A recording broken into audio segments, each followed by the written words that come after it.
नमस्कार बंधुरा जोजना कुकिंग ब्लगे আপনাদেরকে অনেক অনেক স্বাগত জানাই।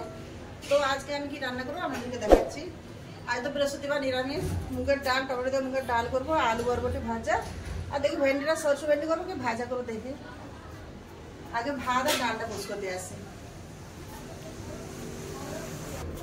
এই গ্যাস জ্বেলে দেন ভাত বসানোর জন্য, এটা ডাল ভাজবো। কড়া বসিয়ে দিয়েছি ভাতা।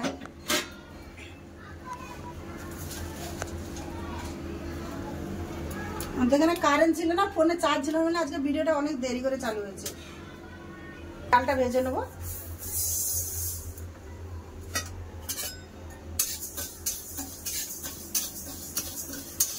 যেমন লোকের তেমন ডাল, 2 লোক খাবো কম ডাল।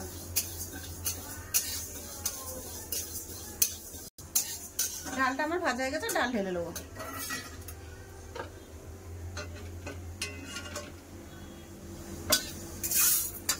ডাল সিদ্ধর জন্য কড়াই জল দিয়ে দেবো।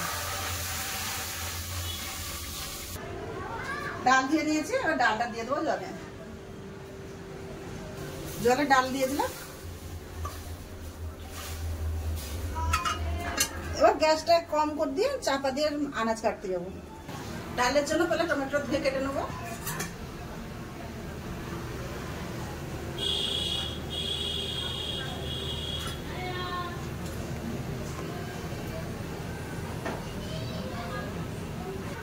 বরবটিগুলো ছোট ছোট করে কেটে, বেশি বড় করবো না। আর আমাদের এখানে তাই হাইব্রিড পাওয়া যায়, দেশি পাওয়া যায় না। এত বড় বড় আপনারা দেখলে বলবেন কত বড় বড় বরবটি, লেকিন আমাদের এখানে এটাই পাওয়া যায়।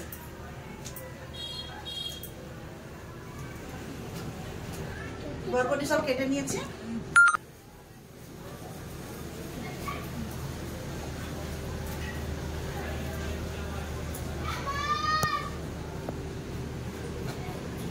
আলু কেটে নিয়েছি, এবার ভাজার পরে ভিন্ডি কেটে নেবো। আমি কি করবো লাস্ট টাইম, চলো ভাজাই করিনি, অনেকটা দেরি হয়ে গেছে, ভাজার জন্য কেটে নিচ্ছি। কত সব ভেন্ডি সব আমি কেটে নিয়েছি, এবার বুঝে চলুন রান্না করে যাওয়া যায়।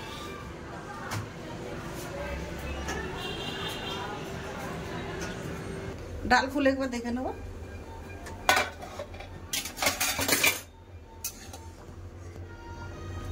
ডাল সিদ্ধ হয়ে গেছে, এবার টমেটো দিয়ে দেবো। টমেটো দিয়ে ডাল সিদ্ধ হয়ে গেছে, এবার দিয়ে দেবো লবণ,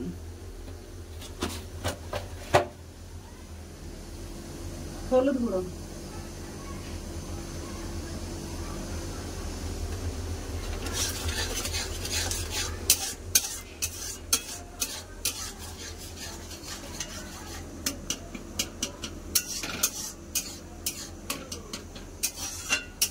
ডাল সিদ্ধটা ঢেলে নেবো।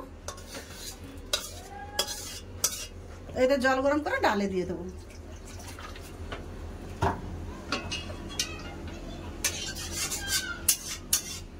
ডাল ফোড়নের জন্য দিয়ে দেবো কড়াই সরষের তেল।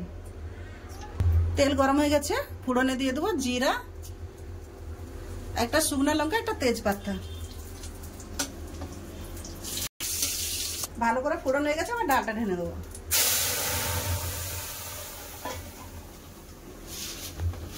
মুগের ডাল উপর থেকে দিয়ে দেবো একটু চিনি। ডাল ফুটে গেছে, এবার ঢেলে নেবো।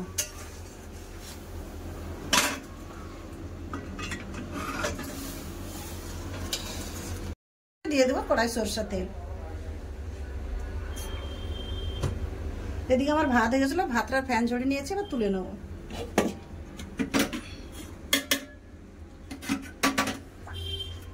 তেল গরম হয়ে গেছে, একটা শুকনো লঙ্কা কেটে দিয়ে দেবো, আলু ধুয়ে রাখা বরবটি,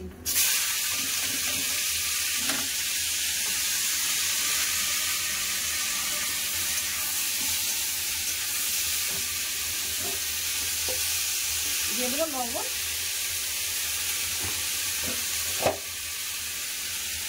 হলুদ গুঁড়ো,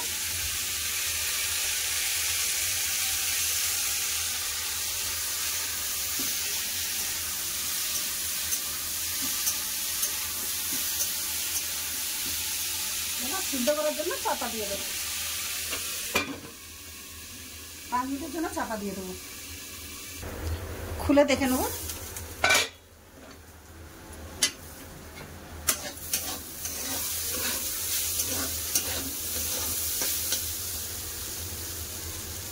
সব ভালো করে সিদ্ধ হয়ে গেছে, আর একটু নাড়বো, নেড়ে নাড়বো।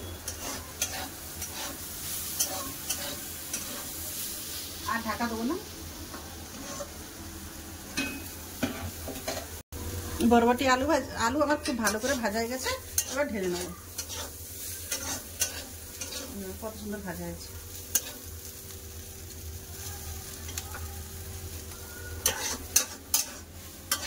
এবার ঢেলে নেবো। অন্য একটা কড়াই উস্কো দিয়েছি, দিয়ে দিলাম ভেড়ি ভাজার জন্য সরষের তেল। তেল গরম হয়ে গেছে, কেটে রাখা ভেন্ডিটা দিয়ে দেবো।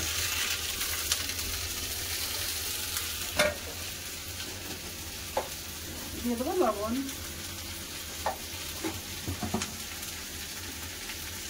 হলুদ গুঁড়ো,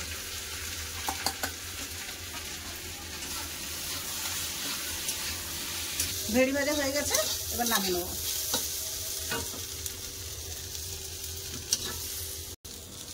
ঢেলে নি।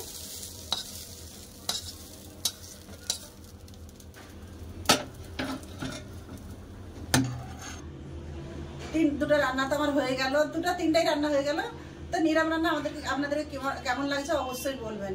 ভিডিওটা যদি ভালো লাগে লাইক কমেন্ট সাবস্ক্রাইব করবে, ভিডিওটাকে শেয়ার করতেও ভুলবেন না। দেখা হচ্ছে খাবার জায়গায়। চলুন, চলে এলাম খাওয়া দাওয়ার কাছে।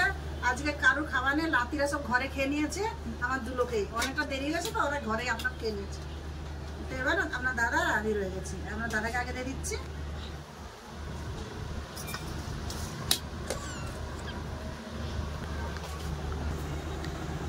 দাদু তুমি চামচ দিয়ে কেন খাচ্ছ? তোমার হাতে কি হয়েছে?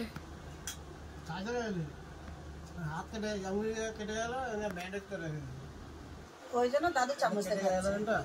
ব্যথা হাতে চামচ দিয়ে খাচ্ছে। আচ্ছা, নিরাম রান্না সব কিরম হলো বলো? কোন দিকে ভালো লাগছে? ভালো লেগেছে, সেন্টটা ভালো লাগে। আর ভাজাগুলো সবচেয়ে বরবটি আর আলু ভাজাটা দারুণ হচ্ছে। আমি ভেন্ডি আছে, ভেন্ডি একটু নিরাম না, ঠিক আছে, তবু এমনি ঠিক আছে।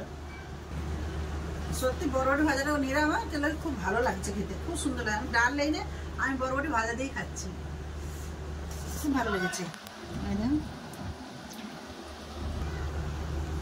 খাওয়া দাওয়া তো শেষের পথে এসে গেছি। তো ভিডিওটা আর বেশি বড় করতেছি না, ভিডিওটা আমি এখানে করতেছি। তো আপনারা ভালো থাকবেন, সুস্থ থাকবেন, আর আমার পাশে থাকবেন। এতক্ষণ সঙ্গে থাকার জন্য অনেক অনেক ধন্যবাদ। নমস্কার।